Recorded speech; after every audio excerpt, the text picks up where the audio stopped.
$29.55. That's what it costs if you were to buy a brake pad at Walmart. That's where I looked it up. $29 to stop the car. Going 70 miles an hour, pressed down, the brake pad's not working properly. There's a lot of screeching and a lot of friction. And if it breaks, there's a bigger problem, then the car goes off the road and you have a bigger problem. A $29 brake pad. That's it. That's all you need. Chad Magendanz, I look at you like a $29 brake pad. All right, my friend? Let me explain to everybody what happens. If Chad does not win, if he's not the senator, the folks that have been running up the bill there in Olympia will have very few things that will stop them. Because if they right now they have a thing known as the trifecta. That's where the Senate, the governor is of one party, the Senate is of one party, and the Democrat and the House is of one party. And you can look at, like, California has been trifecta from 2011 all the way to, 2021. Washington, the state of Washington, we're in the trifecta that the Democrats control everything. But if we get a brake pad, like Chad Magendanz, I don't see it on any of your campaign signs, what does one Republican in the Senate do for everybody in the state of Washington? Well, right now, both chambers of the House and the Senate, Democratic supermajorities, three-fifths supermajorities. And so they don't even need a single Republican vote to pass the budget with all the bonds, because bonds require a three-fifths supermajority by the Constitution. And so the way they are right now, the only thing they would need to convince a Republican to support would be a constitutional amendment or something like that. It's a very rare case. And sadly, California is in that case where they have 2/3 majorities in their chambers.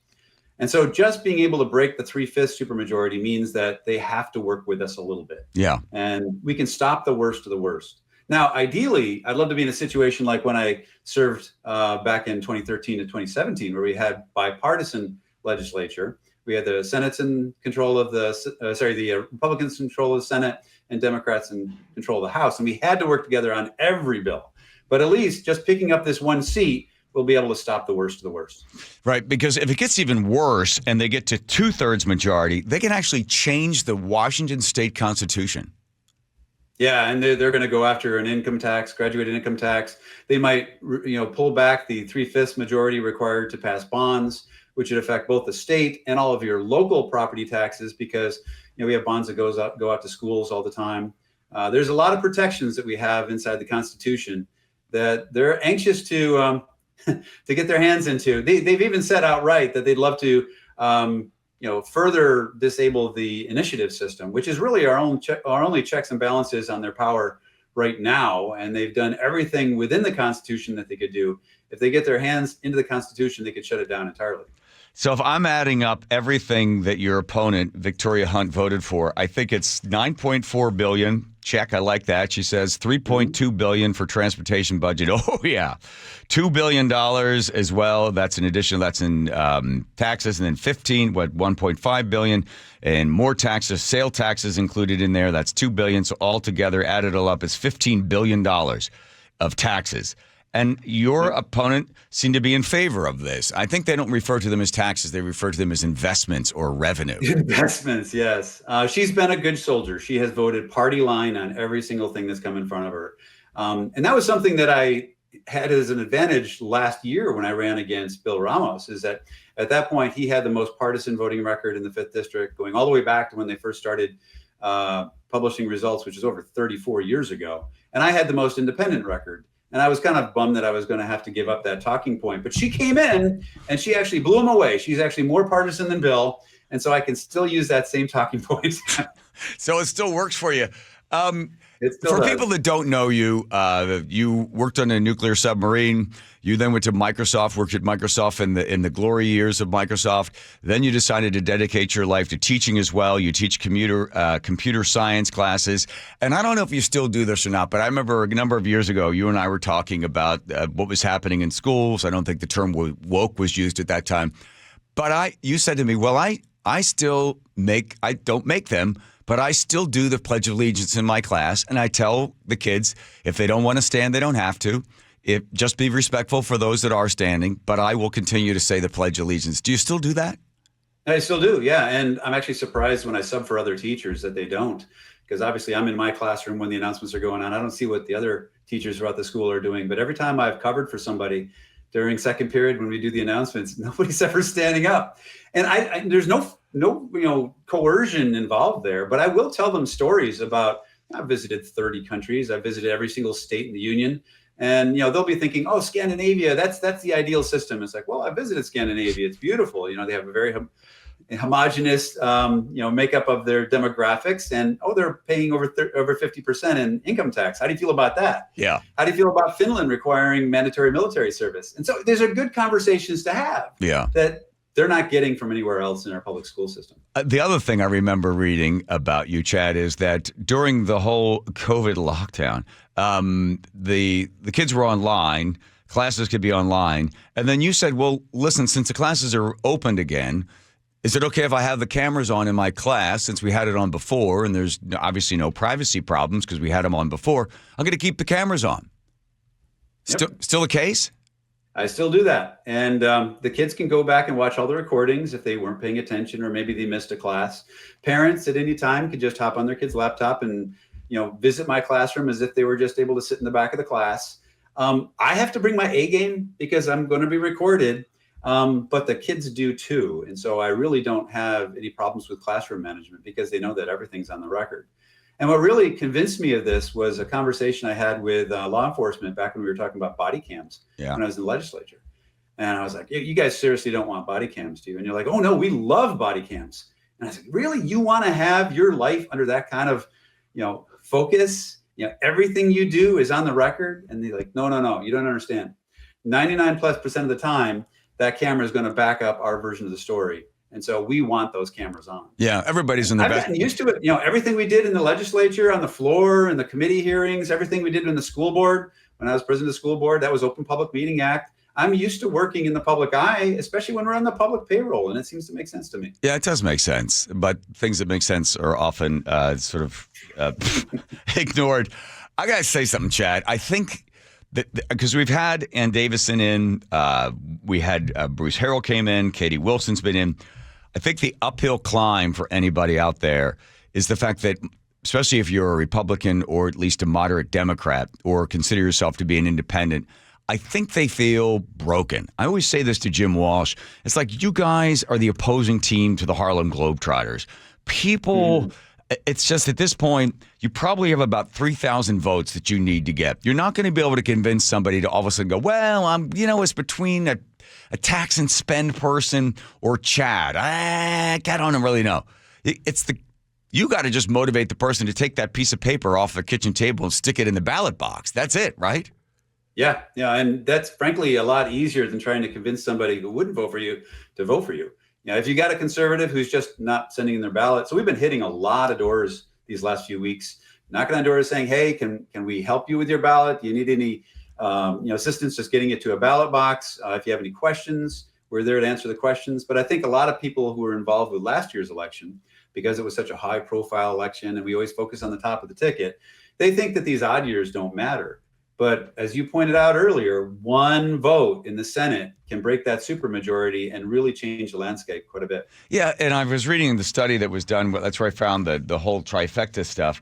And it's unhealthy, I think, for a republic to only have one force in the lawmaking position because the voice of the others gets shut out and is on. And then you can't get the minority protected, right? We don't have a democracy. We have a constitutional republic, and that basically protects the minority. But the minority voice is not heard, and then people become less and less engaged. And I was doing through the studies, if the Republicans control, and I'm not saying this is good, if the Republicans control most of the time in trifectas, there's cuts, reduced in spending.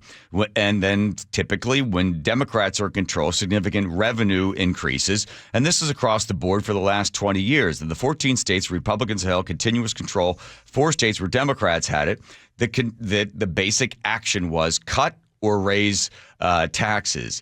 So this, unfortunately for the state of Washington, the last $3.9 billion has just is a punch in the stomach for anybody sitting there just saying, well, what can I do? I mean, here they come now. I think especially if you look at it like just the last 8 years, the budget has doubled since I left the legislature. Not many of us can look back and say our salaries have doubled over 8 years. So we're expected to live within our means, but not Olympia. So is Chad Magendanz the only thing that stands between, the average citizen of Washington and communism? I'm kidding. I don't think I'd go that far. But as far as breaking the 3/5 supermajority, either picking up this seat in the 5th district or in the 26th with Michelle Caldier will break that majority. And ideally, we'd like to get both these seats, because then at that point, we're only 4 seats away from a majority. And people get really depressed thinking, oh, man, we're never going to make this up. We've been so hard blue for so long. Well, I mean, I'm evidence of the fact that we did have a bipartisan legislature not that long ago. In 2008, we actually had fewer Senate seats then than we do now. Yeah. And by 2012, we had the majority coalition. We had a couple moderate Democrats come over to join this majority coalition, and we had a bipartisan legislature. So it can happen quickly if we establish the changing of the guard. Okay, so what's the Republican Party doing wrong in the state of Washington? Well, we are like herding cats. We pride ourselves on our independence. A lot of us feel strongly about our opinions, and we don't take direction very well. When I was in the caucus, they didn't lock us up and make us vote a particular way ever. Mm-hmm. And the other side is very good at that.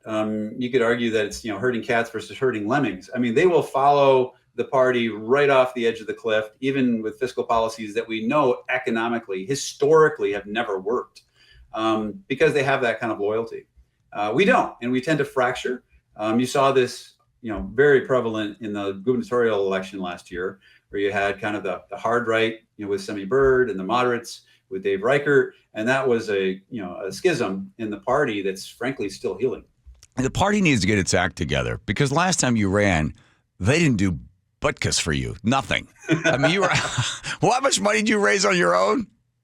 $57,000. Yeah. And I got 48%.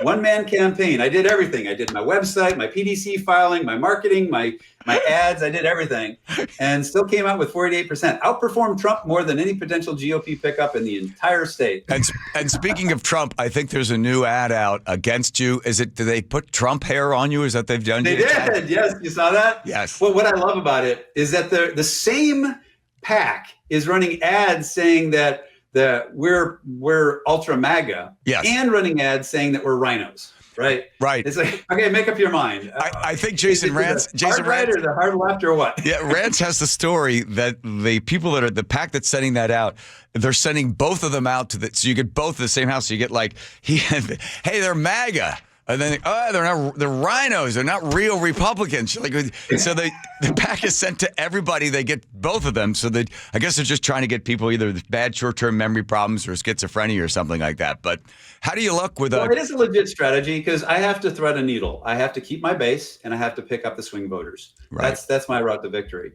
So if they can lob a grenade, Frank Chop used to call it a wedge issue. He'd bring up a wedge issue.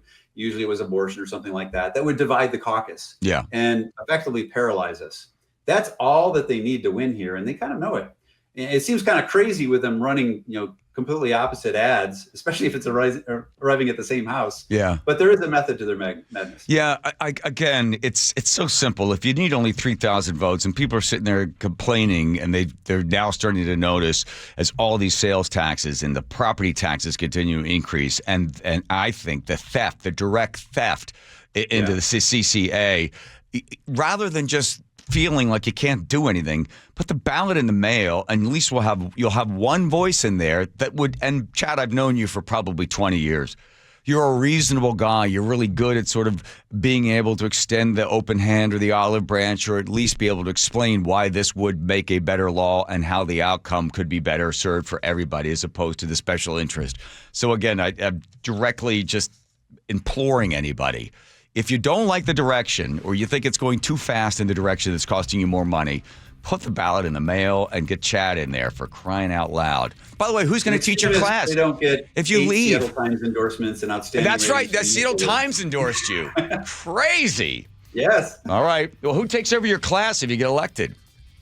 Oh, well, I'll have a long-term sub, and fortunately it's a short session, but I'll probably have to retire from teaching just because I don't want to do that to the kids every year. Yeah, but I got they do have a mechanism in place for us to get a long-term sub while I'm in session.